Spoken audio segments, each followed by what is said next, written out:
Angkat Alkitab kita di tangan kanan kita, kita akan sama-sama mendeklarasikan firman Tuhan. Ayo, dalam posisi tetap berdiri, kita deklarasikan dengan iman, dengan sungguh-sungguh.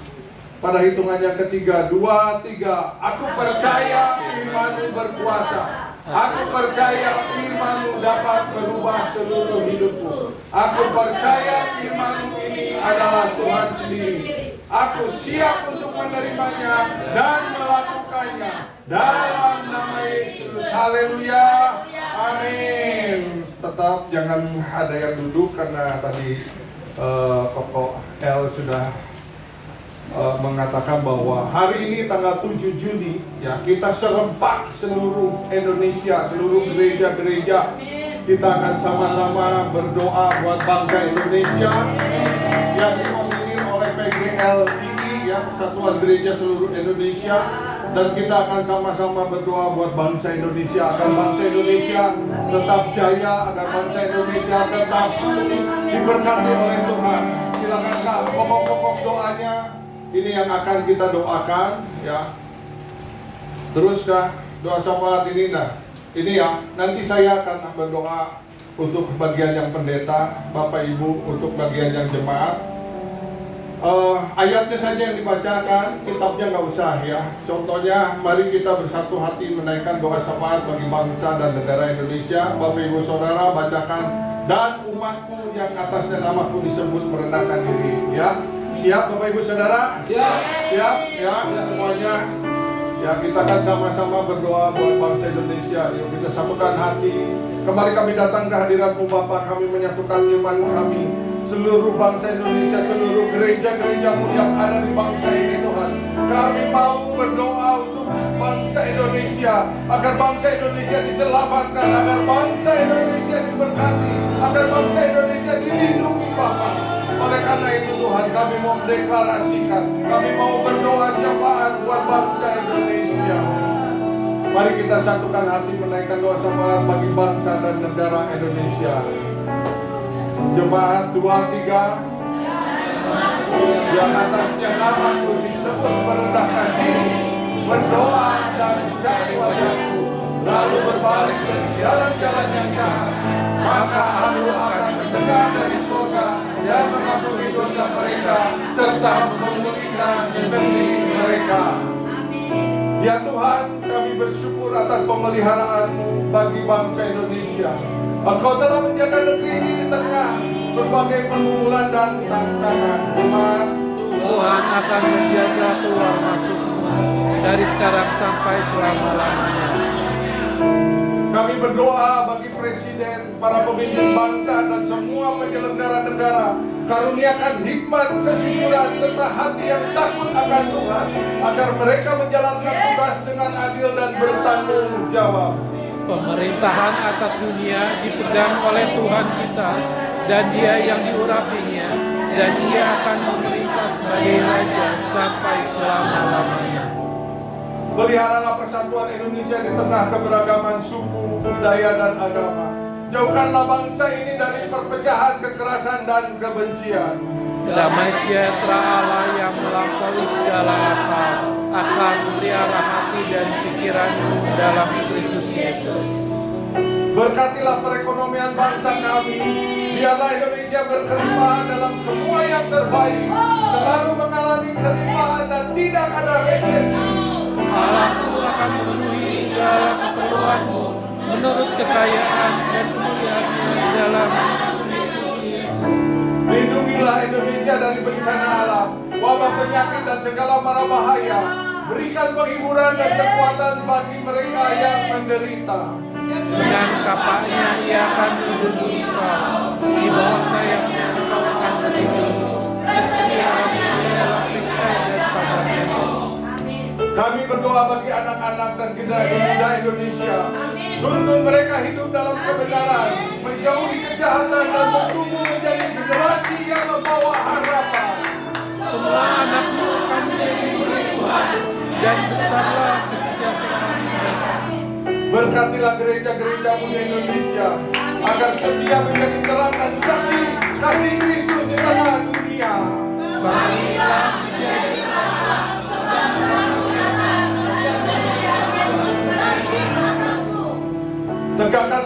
keadilan dan kebenaran di negeri ini. Berkati semua aparat dan penegak hukum agar menjalankan tugas dengan jujur dan bijaksana. Perbuatan tangannya ialah kebenaran dan keadilan, yang limpahnya teguh. Kami menyerahkan seluruh keluarga di Indonesia ke dalam tangan kasih-Mu. Biarlah roh-Mu tercurah, peliharalah setiap rumah tangga dalam kasih, kesetiaan, dan damai sejahtera. Sungguh alangkah baik dan indahnya apabila saudara-saudara diam bersama dengan rukun, sebab kesanalah Tuhan memberitakan berkat kehidupan untuk selamanya. Ke dalam tangan-Mu ya Bapa, kami serahkan bangsa dan negara kami. Di dalam nama Tuhan kami, Yesus Kristus, kami berdoa. Amin. Silakan duduk Bapak Ibu Saudara. Shalom. Shalom. Luar biasa ya semangatnya ya. Oke. Silakan slide-nya Kak Pep ya. Jadi setiap tahun Pak Wiryo, senior pastor kita, gembala pembina kita selalu mengajarkan 3 hal. Dan itu terus-menerus diulang-ulang ya setiap tahunnya ya. Yang pertama, Bapak senior pastor kita mengajarkan tentang TC atau transformasi kelas ya. Kenapa selalu diulang-ulang diajarkan? Karena Bapak Gembala rindu untuk semua jemaat yang terhisap di dalam WTC Pembeli semakin hari semakin lebih mengenal kebenaran firman Tuhan, semakin mengenal Kristus secara pribadi. Makanya TC setiap tahun itu terus-menerus diajarkan berulang-ulang. Yang kedua selalu diajarkan tentang keuangan ya. Kenapa selalu diajarkan tentang keuangan? Karena Bapak Gembala juga rindu untuk semua jemaatnya diberkati Tuhan. Amin. Dengan kelimpahan, dengan kekayaan. Tetapi setiap jemaatnya mengerti bagaimana cara mengelola berkat itu. Amin. Nah yang ketiga, Bapak Gembala selalu mengajarkan setiap tahun tentang keluarga. Kenapa? Karena Bapak Gembala juga punya kerinduan. Setiap keluarga selalu hidupnya rukun, selalu ada damai sejahtera, selalu ada keharmonisan, hubungan antara suami istri selalu baik. Aminnya kok pelan begini? Jangan bukan berantem. Hubungan suami istri selalu baik. Hubungan antara orang tua dan anak-anak selalu baik. Itu yang selalu dirindukan oleh senior pastor kita ya. Selalu ingin memuridkan, mengajarkan, dan kita harusnya bersyukur sekali ya. Kita ada di wadah ini, kita terus dimuridkan, kita terus diperlengkapi ya dalam segala hal. Dan apa yang diajarkan oleh senior pastor itu adalah apa yang sudah dialami ya oleh senior pastor. Maka Bapak Gembala mengatakan bahwa saya ini kayak laboratorium ya. Apa yang sudah dialami oleh Bapak Gembala itu yang diajarkan, itu yang dibagikan untuk jemaat yang terhisap di WTC Cilegon, di WTC Families ya. Supaya setiap kita benar-benar apa ya, jadi kita cuma menerima pengajaran, tidak mengalami. Karena kalau kita mengalami apa yang pernah dialami oleh senior pastor, kita pasti harus membayar harga dengan mahal ya. Makanya ada istilah harga ketaatan lebih murah daripada harga ketidaktaatan. Kita taat aja apa yang diajarkan oleh senior pastor kita. Amin. Nah, secara khusus hari ini Bapak Gembala juga mengajarkan tentang financial freedom, di mana kita akan diajar mengelola tentang berkat-berkat Tuhan, tentang kekayaan yang Tuhan berikan ya. Sehingga di masa-masa sulit, masa-masa sukar ya, kita bisa menghadapinya dengan kekuatan atau dengan kebenaran daripada firman Tuhan. Yuk kita buka di dalam 2 Timotius 3 ayat 1 dan kedua. 2 Timotius 3 ayat 1 dan ayat yang kedua. Yang sudah ketemu katakan amin. Belum semuanya. 2 Timotius 3 ayat 1 dan ayat yang kedua. Ya, sudah ketemu? Amin. Kita baca sama-sama ya. 2, 3. Ketahuilah bahwa pada hari-hari terakhir akan datang masa yang sukar. Manusia akan mencintai dirinya sendiri dan menjadi hamba uang. Mereka akan berbual dan menyombongkan diri. Mereka akan menjadi penfitnah. Mereka akan berontak terhadap orang tua dan tidak tahu berterima kasih, tidak memperdulikan agama. Ya. Jadi ketahuilah bahwa pada hari-hari terakhir akan datang masa yang sukar atau akan datang masa krisis. Ini firman Tuhan yang mencatat. Ya, apalagi kalau kita lihat kondisi situasi saat ini, ya, dolar sudah tembus sampai 18.000. Kalau dolar tembus 18.000 artinya minyak pun akan naik. Ya, minyak naik, transportasi naik. Transportasi naik berarti kebutuhan barang-barang semuanya naik. Ya. Bahkan kemarin Pak Miming bilang ya beli lem tadinya 480 ya, sekarang jadi 600 lebih. Naiknya sekitar 25%. Kayaknya Kak Emil belum tahu ya, makanya melotot begitu kaget. Kurang lebih 25 sampai 40% ya awalnya. Jadi ini bukan angka yang kecil ya. Sementara penghasilan atau gaji dari setiap kita yang menerima gaji enggak disesuaikan dengan kenaikan harga-harga barang. Artinya penerimaan cuma segitu-segitunya, tapi kebutuhan meningkat atau naik harga-harganya. Ya pasti akan mengalami kesulitan dan inilah satu krisis ya. Dan bagaimana caranya setiap kita bisa menghadapi krisis ini? Ya tentunya kita harus terus bergantung kepada Tuhan. Kita harus terus memperlengkapi diri dengan kebenaran firman Tuhan. Karena di dalam Alkitab itu ada lebih dari 7.000 janji-janji Tuhan yang bisa kita klaim, yang bisa kita deklarasikan supaya janji-janji itu tergenapi di dalam kehidupan kita. Kalau kita tidak melekat kepada Tuhan saat-saat ini, di masa-masa sulit ini, saya percaya kita tidak mampu. Kalau kita melekat kepada Tuhan, pasti Tuhan yang akan membukakan jalan bagi setiap kita. Ya.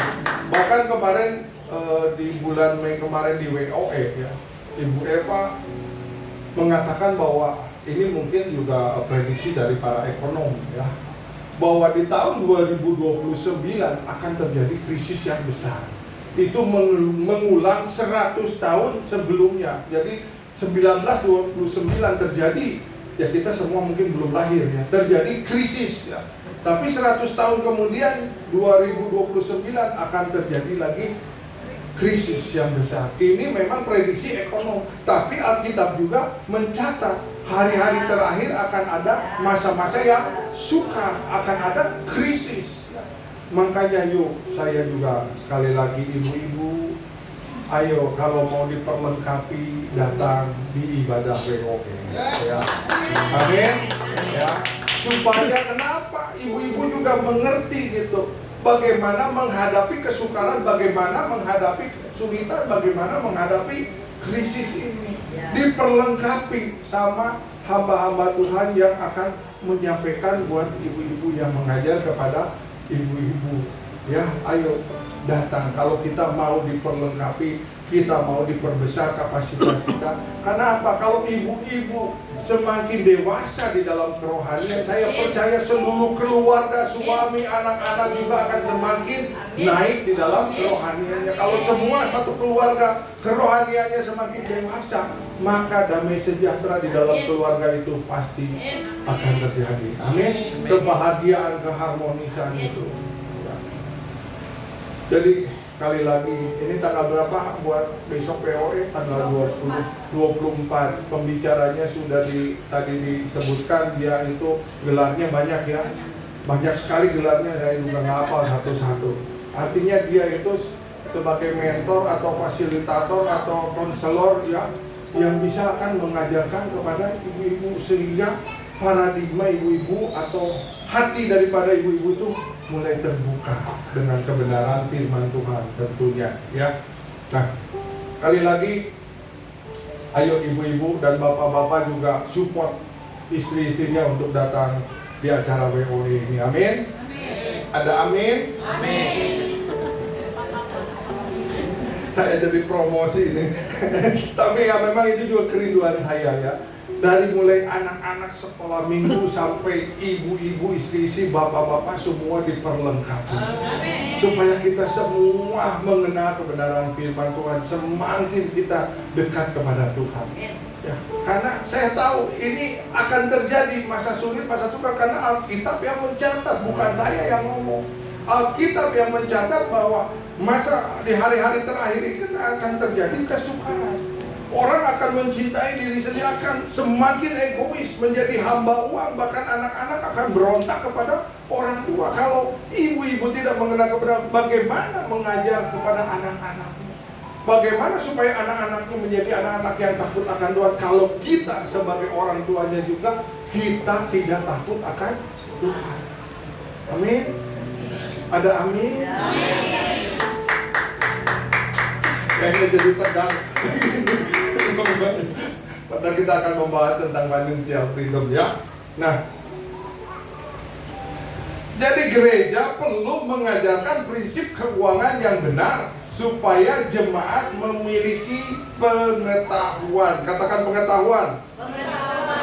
Sekali lagi, puji Tuhan kita ada di WTC Pembelis ini diajarkan, diperlengkapi, ya, untuk setiap kita memiliki pengetahuan. Pengetahuan tentang apa? Tentunya tentang firman Tuhan.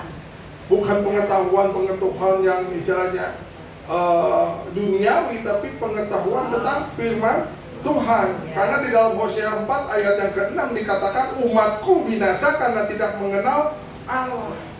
Kalau tidak mengenal kebenaran firman Tuhan, tidak mengenal Allah itu yang kita sembah adalah Allah yang hidup, maka kita akan binasa. Karena tanpa pengetahuan, si jahat akan mudah menipu kita. Makanya kita harus mau terus-menerus diperlengkapi dengan kebenaran firman Tuhan, supaya kita tidak mudah diombang-ambing dengan tipu muslihat daripada si jahat. Amin.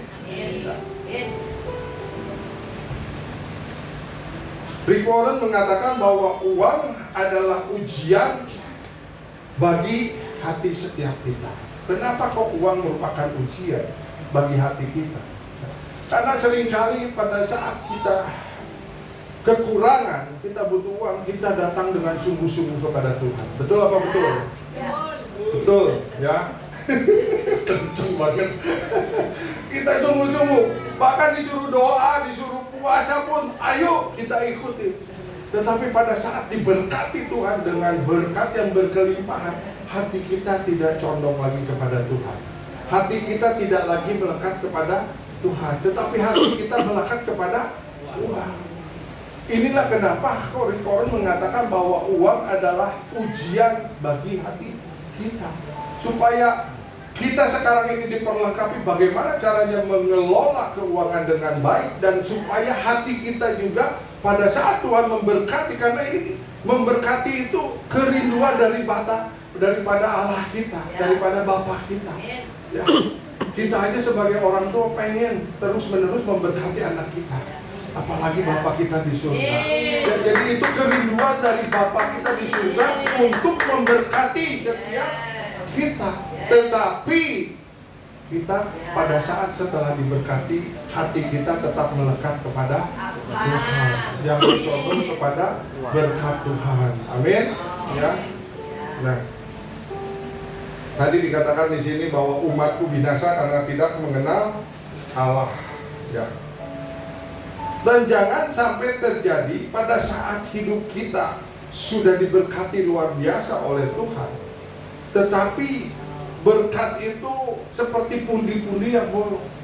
Orang lain yang menikmatinya. Kita diberkati luar biasa oleh Tuhan, tiba-tiba yang menikmati rumah sakit, yang menikmati dokter. Karena ada pundi-pundi yang bolong, ya. Kita setelah diberkati tahu-tahu sakit, ya. Setelah diberkati luar biasa ketipu. Jadi ini jangan sampai. Bagaimana caranya supaya kita juga tetap memiliki karunia untuk bisa menikmati apa yang menjadi berkat Tuhan. Kemarin si Pastor Eric sudah mengajarkannya tentang 10, 10, 70 dan 10. 10 perpuluhan, 10 benih, 70 biaya operasional, 10 lagi untuk saving atau untuk tabungan. Ya, ini supaya setiap berkat yang Tuhan berikan itu dipagari oleh Tuhan, tidak dimakan oleh belalang, pelahap, pengering dan pelompat. Ya, jadi lakukan aja apa yang menjadi hukum-hukum Tuhan supaya kita benar-benar bisa menikmati karunia yang Tuhan berikan kepada setiap kita. Kalau kita baca di dalam Khotbah 6 ayat 1 yang kedua, ya, dengerin aja ya. Ada sesuatu kemalangan yang telah kulihat di bawah matahari yang sangat menekan manusia. Orang yang dikaruniai Allah kekayaan, harta benda, dan kemuliaan. Jadi kekayaan, harta benda, dan kemuliaan merupakan karunia yang diberikan oleh Allah, ya. Sehingga ia tidak kekurangan suatu pun yang diingininya. Tetapi orang itu tidak dikaruniai kuasa oleh Allah untuk menikmatinya. Jadi harta benda, kekayaan, kemuliaan merupakan karunia. Begitu juga ya dengan karunia untuk menikmati. Ya. Saya punya satu kesaksian ya. Dan ini real kesaksiannya ya. Ini real. Mungkin ada sebagian yang sudah mendengar ya, ceritanya. Ada sebuah toko ya, yang mengelola adalah suami istri orang Chinese. Dia bekerja begitu keras dari pagi sampai sore, ya. Sehingga ya karena bekerja dengan keras, dia diberkati, terus diberkati dengan kekayaan. Tetapi dia begitu hemat, bahkan cenderung kepada pelit, gitu ya. Sampai suatu ketika istrinya sakit dan meninggal. Sakit dan meninggal. Lalu gak lama kemudian suaminya menikah lagi. Namanya laki-laki kalau ditinggal istri umumnya pengen mendapatkan istri lagi. Bahkan ada guyonan ya. Ada seorang suami ditinggal oleh istri. Terus tiap hari si suami ini bawa kipas angin ke kuburan. Kuburannya dia kipasin terus. Dia tanya, kenapa kok tiap hari kuburan istrinya dikipasin? Karena waktu istrinya sakit dia bilang, sebelum kuburannya kering dia tidak boleh kawin lagi. Itu joke aja ya. Tetapi yang tadi si suami ini setelah ditinggalkan oleh istri yang meninggal, dia menikah lagi dengan pembantunya. Dan pembantunya ini diberikan karunia menikmati. Dalam waktu 2 tahun aja dia udah bolak-balik ke Australia sampai 4-5 kali. Alasan dia nengok anak suaminya yang ada di Australia. Yang tadinya dia tidak mengerti bagaimana naik pesawat terbang, dia sudah dalam 2 tahun sudah bolak-balik hampir 4-5 kali. Bahkan yang kurang ajar, dengerin ya, yang kurang ajarnya ini si pembantu ngomong seperti begini ya. Dulu saya pikir saya bekerja untuk nyonya saya almarhum. Dulu saya berpikir saya bekerja untuk nyonya saya almarhum. Tetapi ternyata justru nyonya saya yang bekerja buat saya.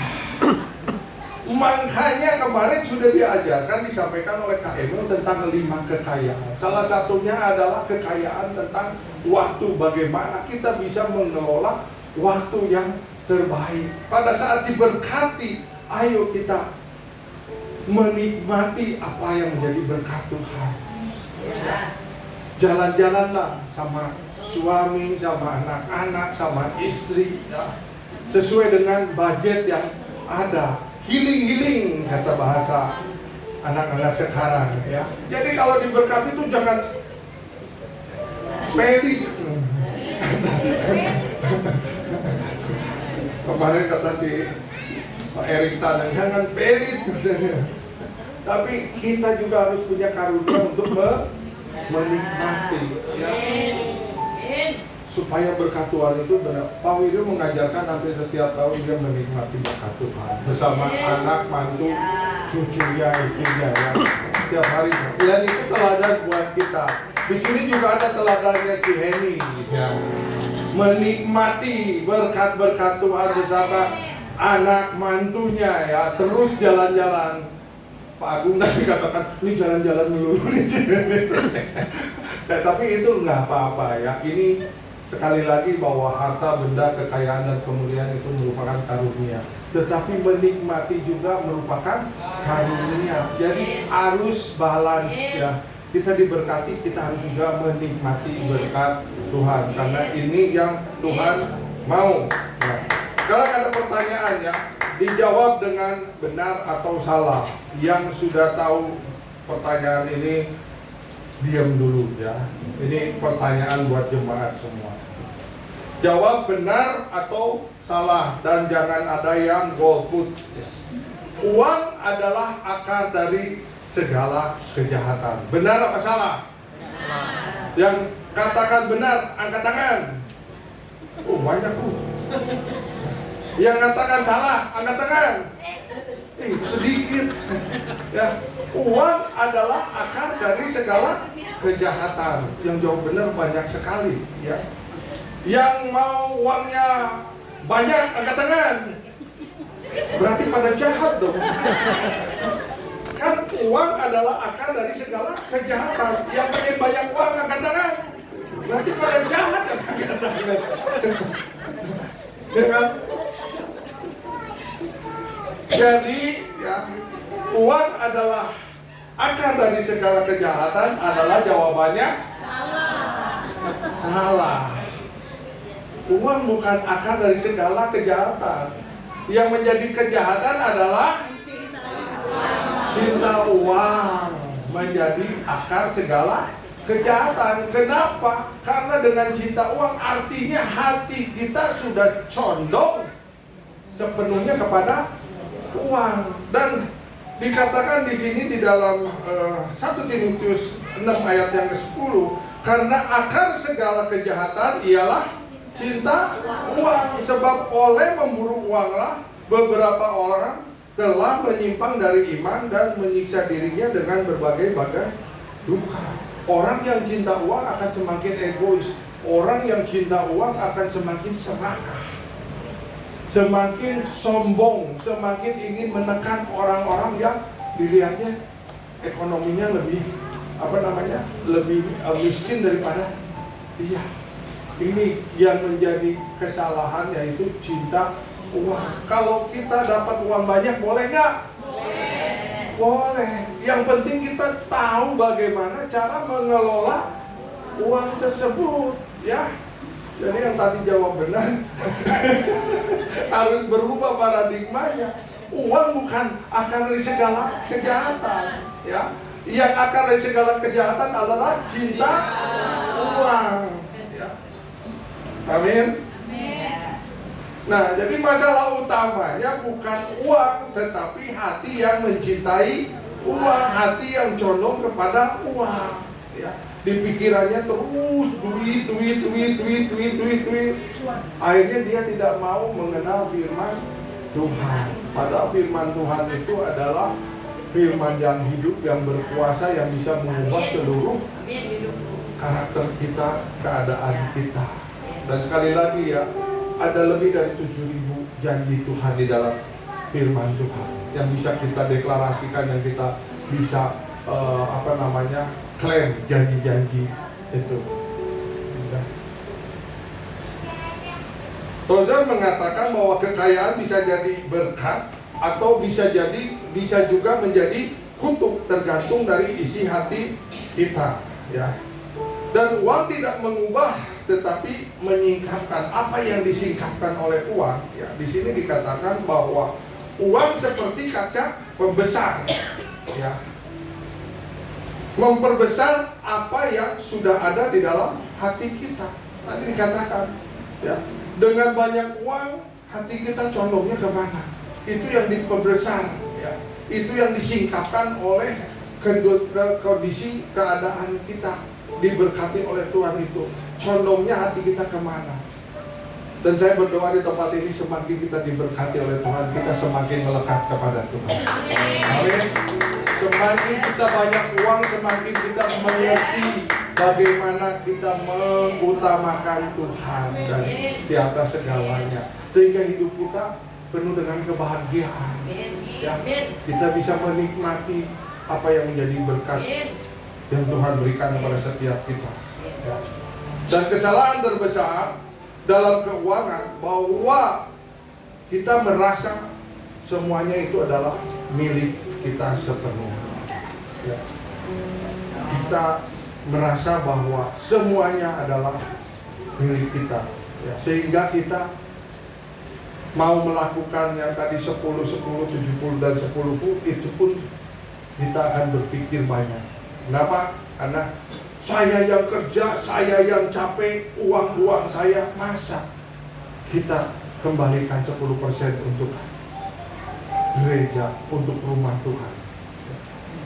Tapi ya perlu Bapak Ibu Saudara, kenapa kita harus mengembalikan persepuluhan? Ya karena gereja juga butuh uang untuk operasional. Ya, saya mau kasih tahu buat Bapak Ibu Saudara, kalau nggak percaya boleh tanya kepada bendahara. Setiap bulan gereja ini butuh 50-60 juta untuk operasional, untuk sewa gedung, untuk semua segala kebutuhan, kurang lebih 50-60. Jadi benar firman Tuhan katakan, supaya di rumahku ada makanan, supaya di rumahku itu bisa di gereja-gereja itu bisa mencukupi apa yang menjadi operasional kebutuhan daripada gereja ini. Jangan kita merasa bahwa ini milik kita semua. Karena apa? Karena di dalam Hagai 2, ya, ayat yang ke-8 atau ayat yang ke-9, kepunyaankulah perak dan kepunyaankulah emas. Demikianlah firman Tuhan semesta alam. Jadi segala sesuatu yang kita miliki adalah kepunyaan Tuhan. Bahkan diri kita sendiri juga adalah kepunyaan Tuhan. Karena Tuhan sudah menebus diri kita melalui pengorbanannya di kayu salib. Jadi gak ada kita ini memiliki sesuatu. Firman Tuhan loh yang mengatakan emas dan perak adalah kepunyaanku. Artinya duit juga adalah kepunyaan Tuhan. Kita ini cuma sebagai pengelola saja, ya. Jadi ownernya itu adalah Tuhan. Kita ini hanya pengelola. Dan kalau kita sebagai pengelola, tentunya ya kita mengelola sesuai dengan kehendak pemiliknya. Bukan apa yang kita mau, tetapi apa yang Tuhan mau. Kalau kata Tuhan, berkati si ini, berkati si itu, ya kita harus melakukan. Tapi ini gak mudah. Pendeta juga untuk melakukan ini gak mudah. Saya dengar kesaksian dari hamba Tuhan yang di YouTube sangat viral dan sangat terkenal, ya. Dia disuruh Tuhan untuk memberikan mobil kepada pendeta yang ada di satu daerah. Dia malah tengking dalam nama Tuhan Yesus.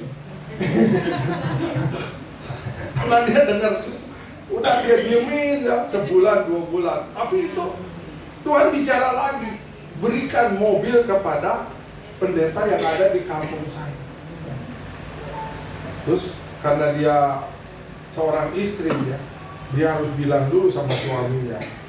Lalu dia bilang sama suaminya, Pak, saya kayaknya disuruh Tuhan untuk ngasihin mobil nih sama pendeta ini. Suaminya tuh diam, nggak iya, nggak bilang enggak gitu ya. Si pendeta perempuan ini bilang, Pak, jawab dong. Rasanya ini saya disuruh ngasih mobil, gimana, boleh apa enggak? Baru suaminya bilang, saya udah 6 bulan yang lalu disuruh oleh Tuhan untuk ngambil. Ternyata dia juga pura-pura budak. Jadi untuk melakukan ya apa yang menjadi kehendak pemiliknya itu nggak mudah. Ya.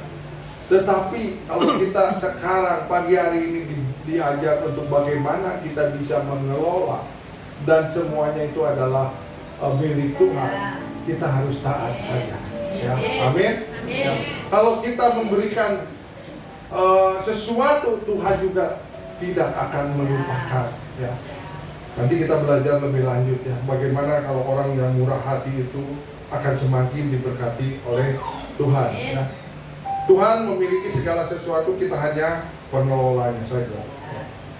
Nah, kenapa berkat terasa tidak bertambah? Ada orang yang diberkati luar biasa. Ada juga yang udah berdoa, udah bekerja keras, tapi berkatnya tidak bertambah-tambah. Nah, ini jawabannya. Karena kita belum lulus ujian di dalam hal pengelolaan. Kita masih menjadi pengelola yang buruk, ya. Pengelola yang tidak bisa dipercaya oleh Tuhan. Bahkan Lukas 16 ayat yang ke-10 dikatakan, barang siapa setia dalam perkara-perkara kecil, ia setia juga dalam perkara-perkara besar. Dan barang siapa tidak benar dalam perkara-perkara kecil, ia tidak benar juga dalam perkara-perkara besar. Jadi ini kuncinya kenapa ada orang yang diberkati luar biasa, ada orang yang sudah berdoa, berpuasa, bekerja dengan keras, tetapi tidak bertambah-tambah kekayaannya.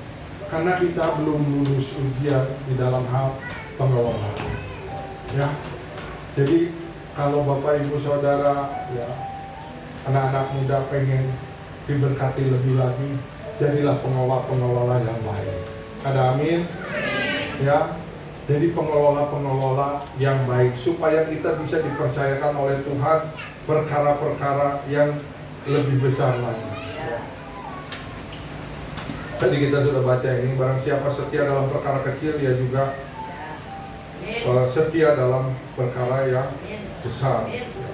Dan musuh terbesar dalam pengelolaan keuangan yaitu gengsi. Keinginan untuk terlihat kaya, padahal tompes, kantongnya kempes. Ya. Si Pak Erik katakan kemarin ya, demi gengsi, ya, lihat temennya pakai iPhone 17. Apa? iPhone 17 Pro Max, ya. Dia pengen beli iPhone 71 yang belum keluar. Kenapa? Karena nggak mau kalah, gengsi. Orang lain lihat beli mobil, kita pengen beli mobil lebih lagi, walaupun harus nyicil, harus kredit. Ya. Padahal kemarin sudah diajarkan, mobil, motor, handphone, ya, tas bermerek, sepatu bermerek, itu harganya semakin lama semakin turun, ya, tidak akan semakin naik. Oleh karena itu jangan gengsi kalau kita mau menjadi pengelola-pengelola yang baik. Colek kiri kanannya, jangan gengsi, ya, supaya kita dipercaya berkat Tuhan yang lebih besar lagi, ya. Dan jangan lupa ya, kalau Tuhan memberkati keuangan dengan luar biasa, artinya kita harus menjadi saluran berkat Tuhan. Dan ada ya berkat orang lain yang dititipkan kepada setiap kita. Ingat itu ya.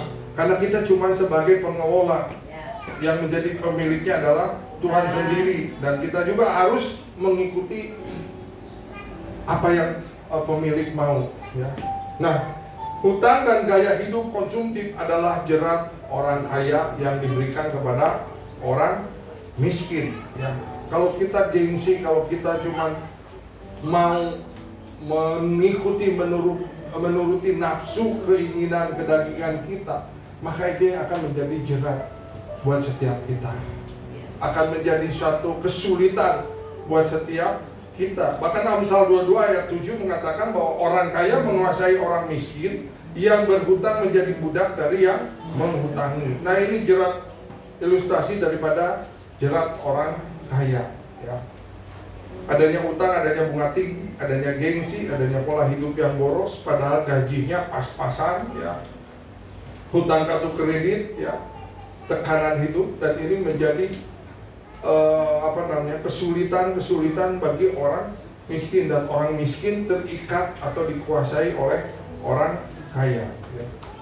Tadi sudah kita baca di dalam Amsal 22 ayat 7, orang kaya menguasai orang miskin, yang berhutang menjadi budak dari yang menghutangi, ya.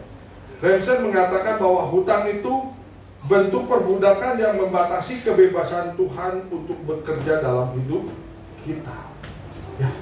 Kenapa kok bisa Tuhan tidak bisa bekerja dalam hidup? Karena kita boro-boro mikirin Tuhan, pikirin bagaimana nyicil, bagaimana pembayaran, ya. Betul nggak? Ya. Jadi ini yang bisa membuat membatasi kebebasan Tuhan untuk bekerja dalam hidup setiap kita. Jadi jangan kita menukar kemerdekaan atau financial freedom dengan barang yang nilainya terus menurun. Jangan gengsi, ya. Kalau kita hanya bisa beli Redmi, ya udah Redmi, produk Cina juga, yang penting bisa dipakai. Apalagi seumuran kita, aplikasi atau ada fasilitas yang ada di dalam ini juga nggak bisa kita pakai semua. Paling kita bisanya WA.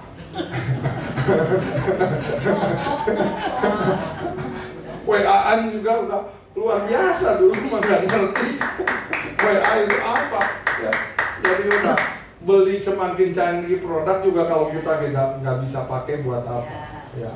Toh harganya juga semakin turun. Amin, ibu-ibu. Jangan beli tas branded, jangan beli sepatu branded, jangan beli pakaian branded, karena itu juga akan terus menurun, ya. Jadi kalau memang nggak perlu dibeli, jangan dibeli. Dan tujuan akhir Tuhan memberkati kita bukan untuk kita saja, namun untuk kita berdampak besar bagi kerajaan Allah melalui pemberian kita. Sesuai dengan visi gereja kita bahwa gereja itu harus berdampak. Saudara dan saya adalah gereja-gerejanya Tuhan. Kita harus berdampak atas lingkungan, atas komunitas, bahkan atas kota. Kalau kita memang semakin diperbesar berkat yang buat oleh Tuhan, maka kita juga dampaknya harus semakin besar, ya. Makanya orang-orang melihat PTC kok berkatnya luar biasa, gitu. Bisa punya rumah sakit, bisa punya pabrik minum, ya. Bisa punya kebun sayur, ya. Punya ikan, punya kambing, ya. Nah ini karena WTC semakin hari semakin berdampak. Kalau kita mendengar apa yang gembala katakan, setiap minggunya untuk membagikan sembako itu jumlahnya besar sekali. Tetapi kok uangnya ada terus? Karena murah hati itu ada pada hati gembala kita, ya. Dan itu juga menjadi teladan buat setiap kita. Kita kalau diberkati oleh Tuhan, yuk kita juga murah hati, jangan pelit, ya. Kalau diberkati oleh Tuhan jangan pelit, tapi kita harus semakin murah hati. Karena rumus matematikanya Tuhan beda dengan rumus matematikanya dunia. Kalau dunia katakan hemat pangkal kaya, tapi rumusnya Tuhan semakin kita memberi, semakin kita ditambah-tambahkan, ya, bahkan digoncangkan sampai melimpah ruah. Semakin kita murah hati, semakin Tuhan percayakan terus lebih lagi harta benda untuk supaya kita bisa berdampak, bisa menjadi saluran berkatnya Tuhan. Amin. Al-Quran mengatakan bahwa Tuhan membuat kita makmur bukan untuk menaikkan standar hidup kita, ya. Sekali lagi, Tuhan memberkati setiap kita, membuat kita makmur bukan untuk menaikkan standar hidup kita, ya, dengan gaya hidup kita, ya, dengan harus yang branded semua, bukan, tetapi untuk menaikkan standar cara memberi kita kepada orang-orang. Jadi ingat ya, Tuhan memberkati itu supaya kita memiliki standar memberinya semakin hari semakin naik, semakin hari semakin dipercayakan oleh Tuhan. Ya, dikit lagi ya.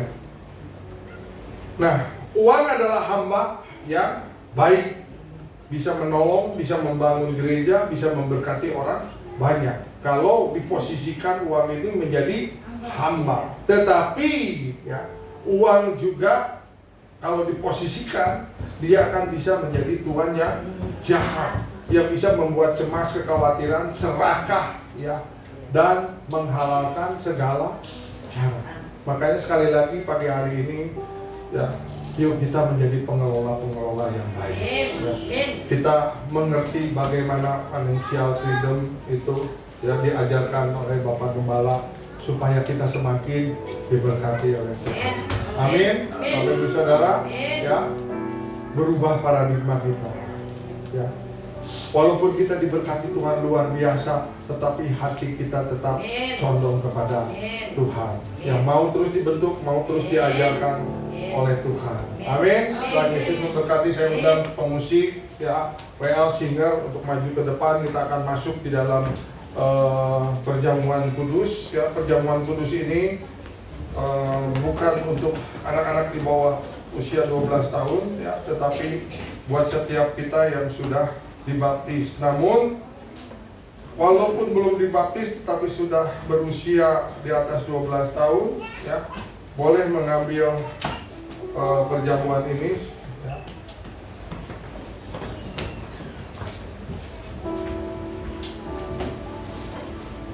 Betapa besar kasih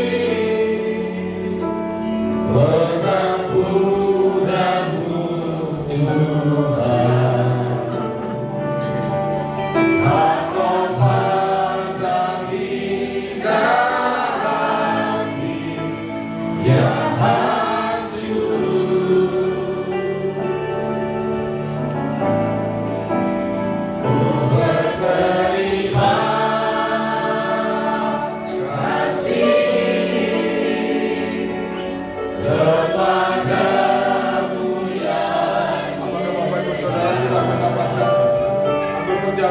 Kalau sudah, saya sudah berbagi diri semua.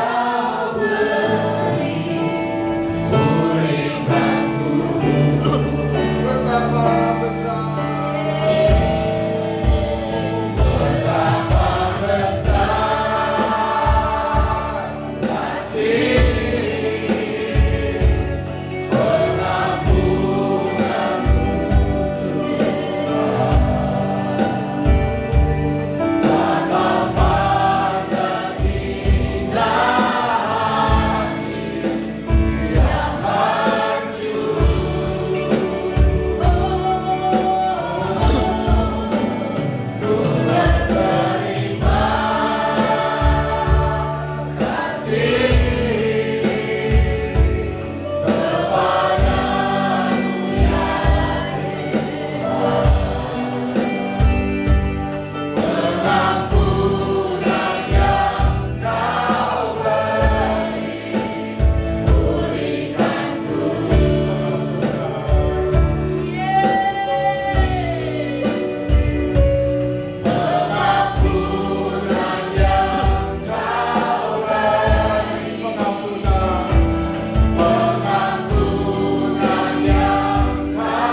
Kita angkat roti di tangan kanan kita tinggi-tinggi.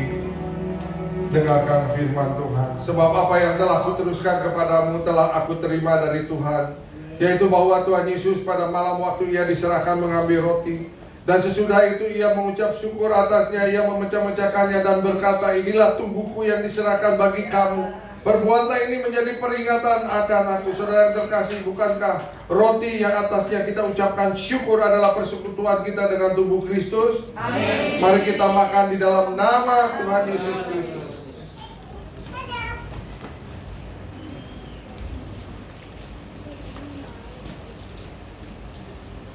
Kembali kita angkat cawan di tangan kanan kita tinggi-tinggi, dengarkan firman Tuhan.